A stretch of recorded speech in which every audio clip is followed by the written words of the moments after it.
Rachel, can I just say how much I love you? Thank you so much. Did you have to learn this one too? No. Oh, good. I sent this request to Rachel last night, and I'd almost forgotten about it. She asked me what my talk was about, and I told her, and I said, I thought of this song, but I can't quite remember right now what it is, but if I think of it, I'll let you know. And there it is. Is that not the most gorgeous rendition of my favorite things you've ever heard? Mm-hmm. Thank you, thank you, thank you, thank you. So, being here is one of my favorite things. Being with you all is one of my favorite things. Listening to Rachel, another one. Having Reverend Doug here, woohoo! And teaching a class this morning, talking about the history of unity. I mean, I've only been up, 4 or 5 hours, and I've already had this much fun. So we're going to continue walking forward today on this path of zeal and really living into what our intentions are and claiming more of who we've come here to be in 2025. Now, I've just had a birthday, as you all have so generously noted. Thank you so much. And that gives me an even greater sense of purpose and passion about living my life with intention. Because I read a stat, an estimate, while I was preparing for this talk, that we all have roughly 80,000 days. Now, some of you may think, oh, that's a lot. Others of you may think, oh, that's not very many. It all depends on your perspective. That's roughly 81.2 years of living. And we are all getting increasingly close to that number, right? Which I celebrate. Now, I, as some of you know, have a motto, vitally alive till 105. And I think that's very realistic because my paternal grandmother lived to be 100.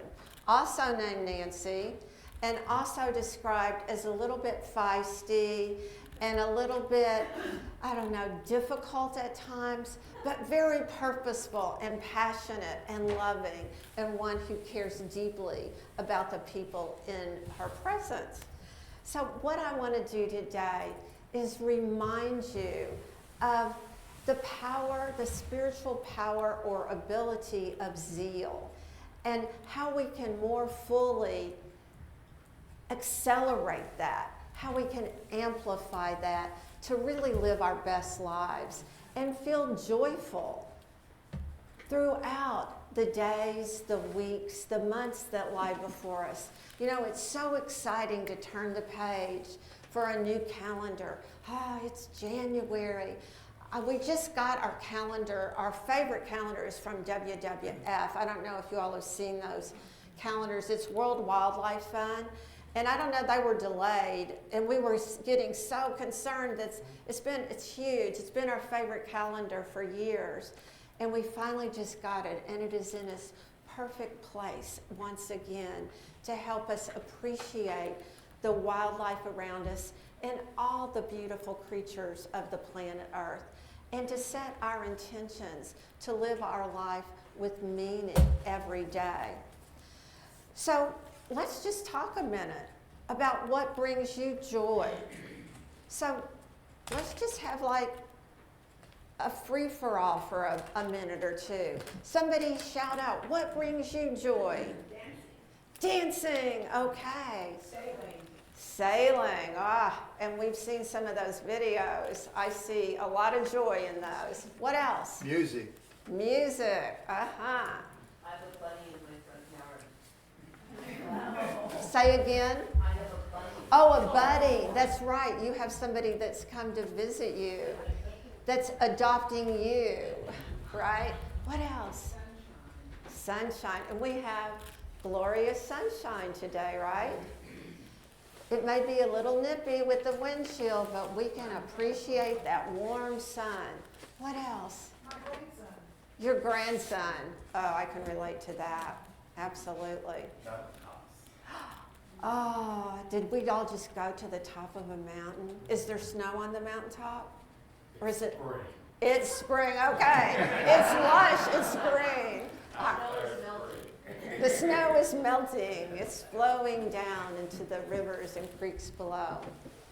What about orchids? Yeah, one of my favorite things. How did you all know? Oh my goodness. Okay. Autumn leaves. Autumn leaves, you like the oranges and the golds and the yellows and the bright reds. So isn't it interesting? I don't know if you've had this experience, but as each word or phrase has been shared, my imagination allowed me to see it immediately. Did anybody else have that experience? So look how easy it is to transform what's on our mind, what's in our heart, what pictures we're creating. Because we know that every day is not going to feel as joyous as we feel in this moment, right? We're going to have those ups and downs, those potholes, as I've mentioned before. But we can call to mind and bring to life a view of the possibilities. And we can create snippets of what we love in our lives. Some of you have actual people, family members that you can connect with. Others have a view of a mountaintop. Now, I don't know how often you make it to that mountaintop, LD, but you can visualize, you can take yourself there, you can go online and look at photos. Are you a painter, an artist? Not yet, right? Not yet. But we can create that. We all know how to generate music. I have a happy playlist, a lively playlist for myself, and it has 10 songs on it. Right now I could not tell you what all 10 are, but I can tell you my favorite one on there is Happy by Pharrell Williams. It is absolutely impossible for me to hear that song and not get up and move my body. I love Happy. It makes me smile. I feel connected. I feel all cozy and warm inside. We can create those moments all the time. So I found a very long list of things that bring you joy from an article, but there are countless. I encourage you to create your own list.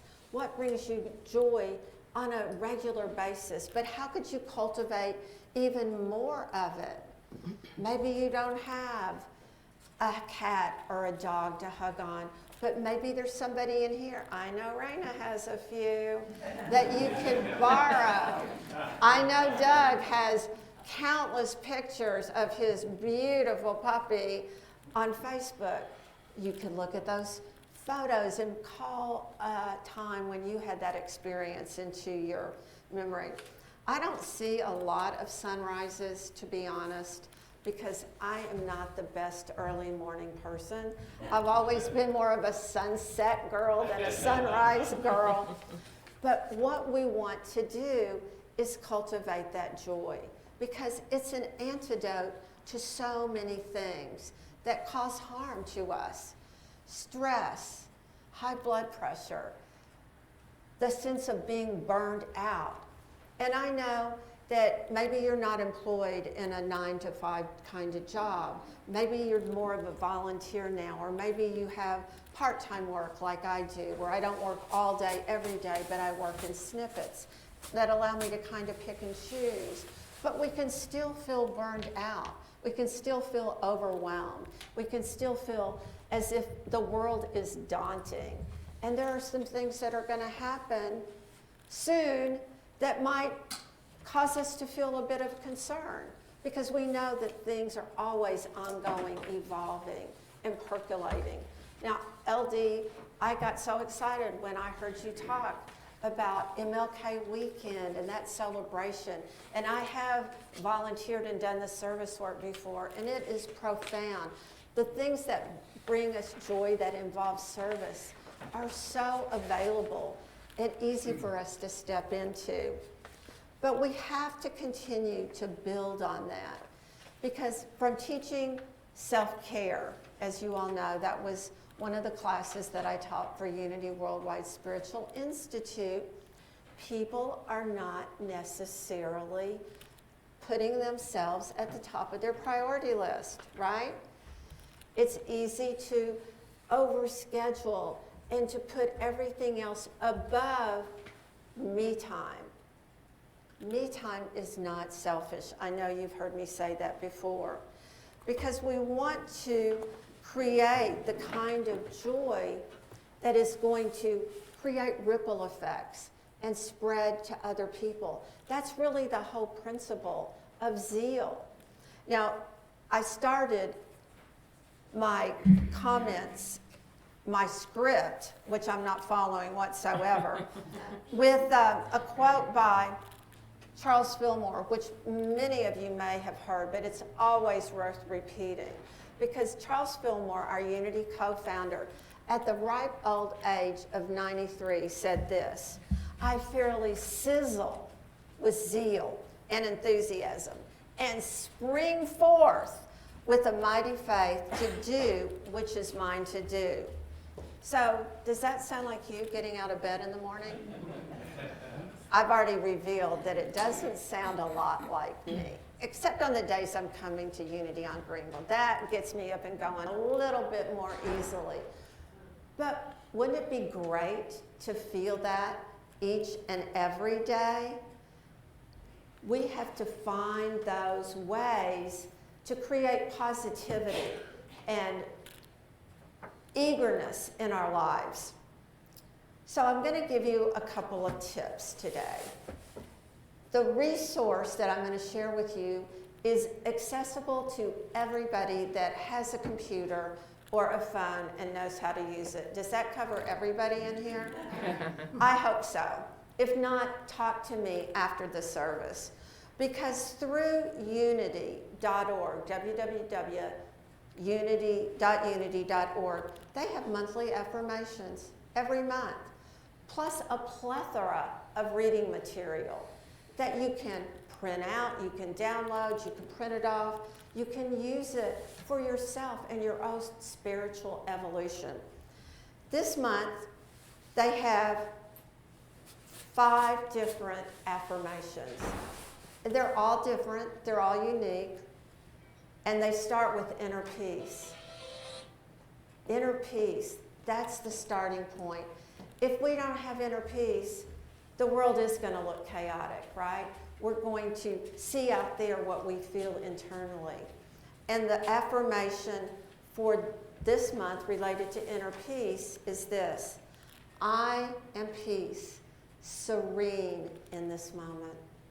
Can you say that with me? I am peace, serene in this moment.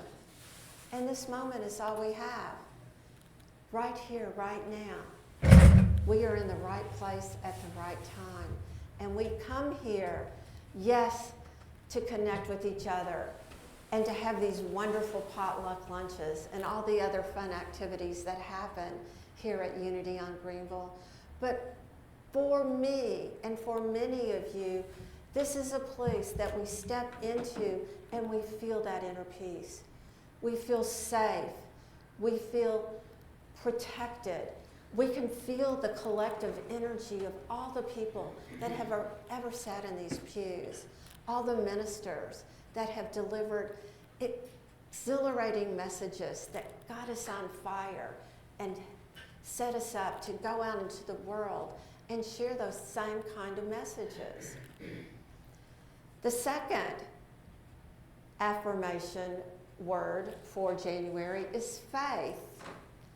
I am faith-filled and faithful. For some reason, faith-filled is a hard word for me to say. I don't know why. I am faith-filled and faithful. Will you say that with me? I am faith-filled and faithful. You have all the faith you need. You have an abundant supply of faith. The real question is, where are you putting your faith? You know, just scrolling through the headlines earlier today, something jumped out at me. And it was somebody that had made a prediction that the stock market was going to tank soon after the inauguration. Now, I didn't read enough to get all the ifs, whens, buts, whatever. But for some people, just reading a headline like that would cause a little bit of anxiety, a little catch in your tummy. But are we putting our faith in that kind of an idea? Or are we putting our faith in the idea that we are abundantly blessed, that God is everywhere present, that we are bringing in what we need and we are giving out what is to be received from us by others, that we are in this perpetual cycle of giving and receiving, and all is well. I don't follow the stock market much at all because my husband does that for us. I'm lucky. But I had a friend who was in her mid-90s, and she would look at the stock market information every single day. And I would go to see her, and she'd say, oh, the stock market's gone down today. And I would be like, Alice, it ebbs and it flows. It's like the ocean. It comes in, it goes out. Looking at it every day is going to cause you anxiety. Can you do like Russ does, because she thought he hung the moon? Can you look at it once a month like he does? Never did. She looked at it every day. Faith-filled, where are you putting your faith? Wholeness. Wholeness. The vast majority of the prayer requests for Silent Unity, and I would guess here at Unity on Greenville too, have something to do with health and healing. Those are ongoing issues, either for us or somebody that we care about. I love this affirmation, realizing spiritual wholeness, I heal. Will you say that with me? Realizing spiritual wholeness, I heal. I am healthy, I am whole, all of that, affirming that, knowing that truth, knowing that you are in the divine presence and health is yours. Now, do we always do things that support our well-being and health? Do you always do things that support your well-being and health? Who can say that you do? Okay, let's get it to a little bit more. Again, moving incrementally you up that ladder. That you put yourself more of a priority for good nutrition, for moving your body, for quiet time, for sleep. I'm sure you know people like I do that pride themselves on how little sleep they got. It's like the college days. I stayed up all night. Well, I never stayed up all night because I couldn't function without sleep. I still can't function without sleep. Do the things that help you be a more healthy person, a more relaxed person, a lower stress person. All those things support your well-being. And then here's prosperity. I thrive as I open my heart. Say that with me, please. Affirm that. I thrive as I open my heart. As our hearts expand, the riches flow to us. However you define that, there is nothing more important to me than my relationships.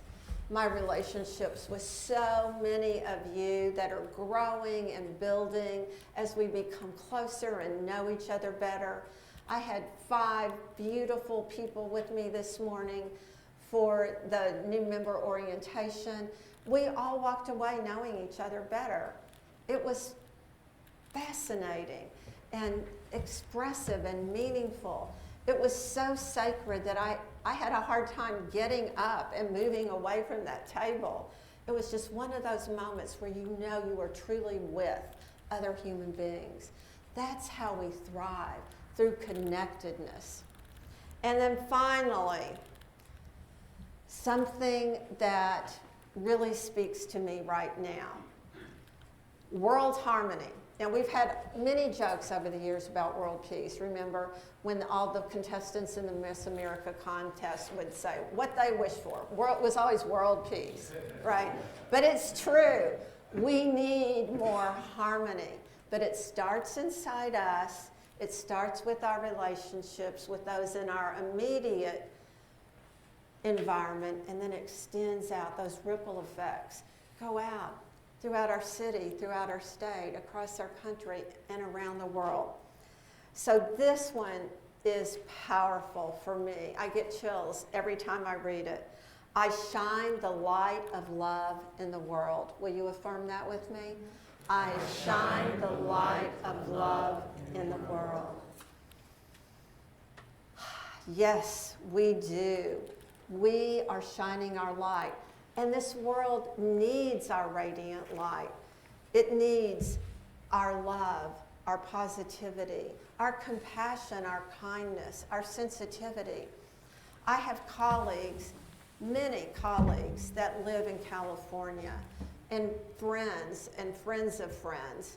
And it is very hard to even reflect on the destruction that's happening there. Just with the homes and the centuries of communities and relationships that have been formed. And then to consider the wildlife, the pets, the squirrels, the foxes, whatever, the birds. It's unimaginable. But we owe it to ourselves and to the world to stay true to whatever our intention is for this year. And I haven't shared this. I'm not even sure I've shared it with Russ, but I'm going to share my word with you all right now, because I looked into other processes that are similar to our white stone ceremony. And one that I found was an author that talked about creating a nudge word, nudge, N-U-D-G-E. And I like the idea of nudges, because I think spiritually sometimes I feel that nudge. I feel that sometimes it feels like a little push, like, okay, step on out there, Nancy, get on out there and do it. Other times it feels like a pull, like a beckoning, calling me forward. But she talked about a nudge word, and to really own it, and to frame it, to display it, to tell your friends and colleagues about it. So I'm going to share with you that my nudge word is creator. And it came to me over and over and over again. And I even, went into the white stone ceremony that I led thinking, I'm not sure, maybe another word will come. But always, always, always, the persistent message was, you are a creator. You create your own life. You create your relationships. You are creating the kind of life with purpose that you want. Creator is your word. So following this recommendation of displaying it and sharing it, you all are the first to know, okay? I trust you. I mean, you all are blessing me. My birthday actually was January 8th. I am just celebrating it the whole month, okay? Just so you know. And I did have a party last night. But the recommendation, kind of like in this video we saw,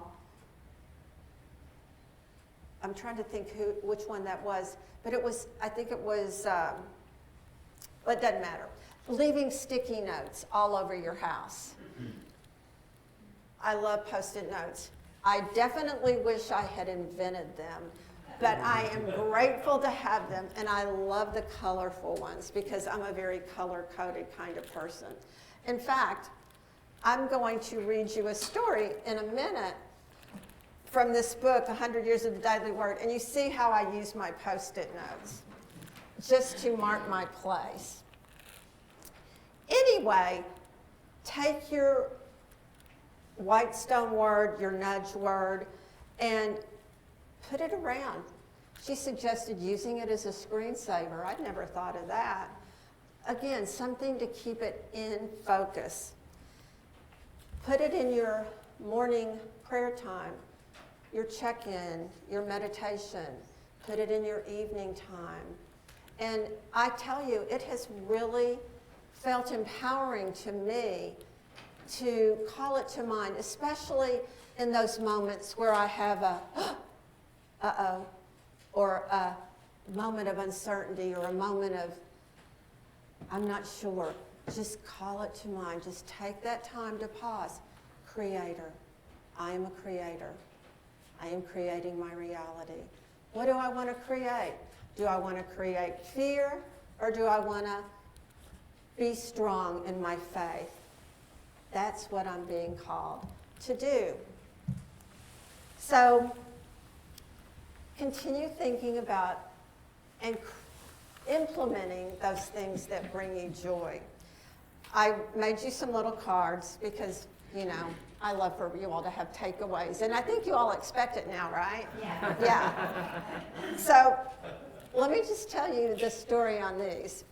You may know that the color of Zeal is orange. And so these were orange. But our printer is doing something weird. And by the time they finished, they were pink. So, you know, whatever color they are, it's perfect for you. I'm going to leave these up here, and when you come up to drop in your tithe or your prayer request, you can pick one of these cards up. But I'm going to finish with a funny story from the Daily Word book, 100 Years of Daily Word. I have it on my phone, but I think it'd be easier if I just read it from this book. I even memorized the page number 389. Let me get there. And it's under the section of joy because it fits so well with what I'm talking about. I love to integrate all these resources. Okay, 389.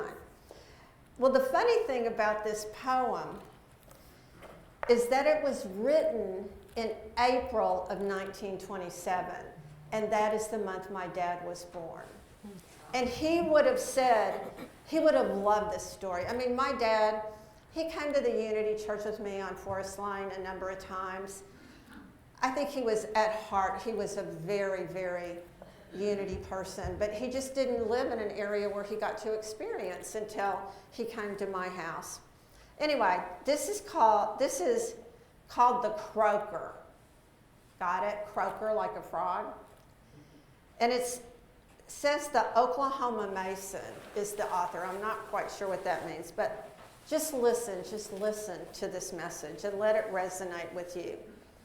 Once on the edge of a pleasant pool, under the bank where 'twas dark and cool, where bushes over the water hung, and rushes nodded and grasses swung. Just where the creek flowed outer the fog, there lived a grumpy and mean old frog, who'd sit all day in the mud and soak, and just do nothing but croak and croak. Till a blackbird hollered, "I say, yer know, what's the matter there down below? Are you in trouble or pain or what?" The frog says, "Mine is an orful lot. Nothing but mud and dirt and slime for me to look at all the time. It's a dirty world," so the old fool spoke. Croakety, croakety, croakety, croak. "But you're looking down," the blackbird said. "Look at the blossoms overhead. Look at the lovely summer skies. Look at the bees and butterflies. Look up, old fella, why bless your soul, yet looking down in a muskrat hole." But still with the gurgling, sob and choke, the blamed old critter would only croak. And a wise old turtle who boarded near says to the blackbird, "Friend, see here, don't shed no tears over him, for he is low down just 'cause he likes ter be. He's one of them kind of chumps that's glad to be so miserable like and sad. I tell you something that ain't no joke. Don't waste your sorrow on folks that croak."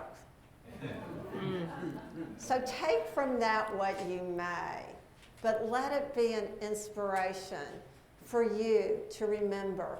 Look up, look for the sky, look for the butterflies and bees, look for the trees, and celebrate this beautiful thing that you have called life. Namaste.